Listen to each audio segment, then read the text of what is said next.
In this presentation, you will learn about the state and civil society as discussed by Karl Marx.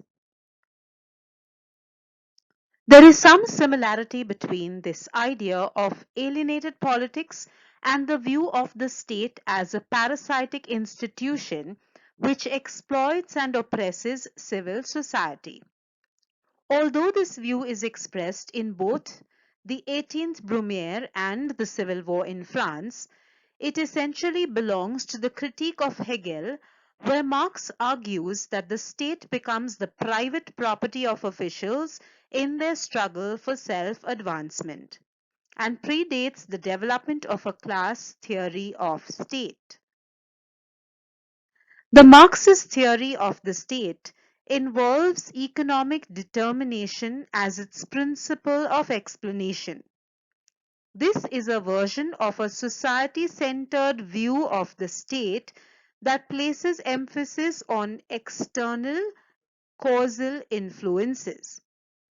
Marxism is not the only version of a society-centered theory, as other traditions in state theory, notably pluralism, share this approach.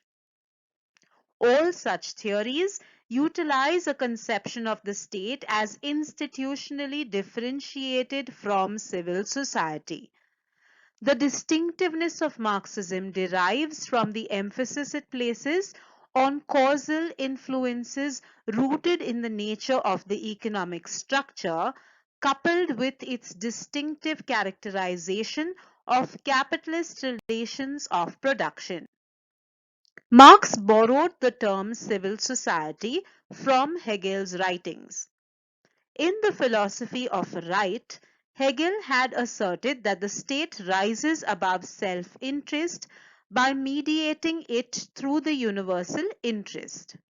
Marx fundamentally rejected this view as he saw the state promoting itself through its defense of private property and its ultimate alignment with the ruling classes, and subsequently Marx turned his attention to the historical development of civil society.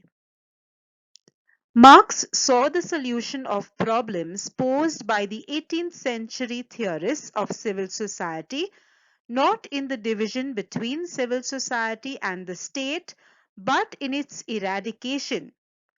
This abolition was viewed by Marx as a future desideratum to be achieved after the revolution, a future unity of human existence, and thus true freedom might be achieved only through the negation of the distinction between civil society and the state and dissolution of the latter.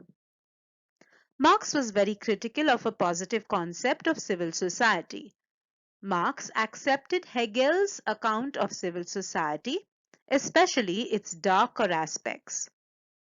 According to Marx, political revolution which followed the rise of commercial society abolished the people from the community and thus the political character of civil society.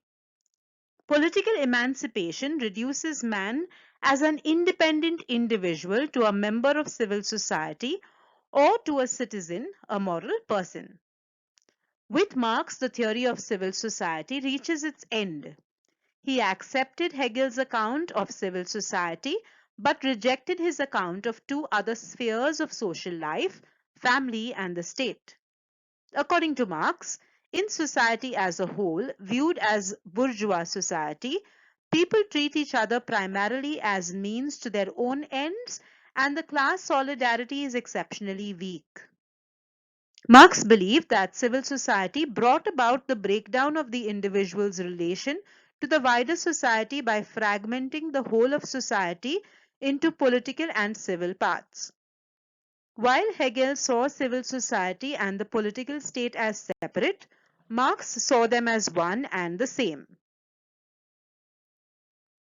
Thank you for watching the presentation. Do like, subscribe, share and leave your comments about this presentation or any other topics you would like to learn more about.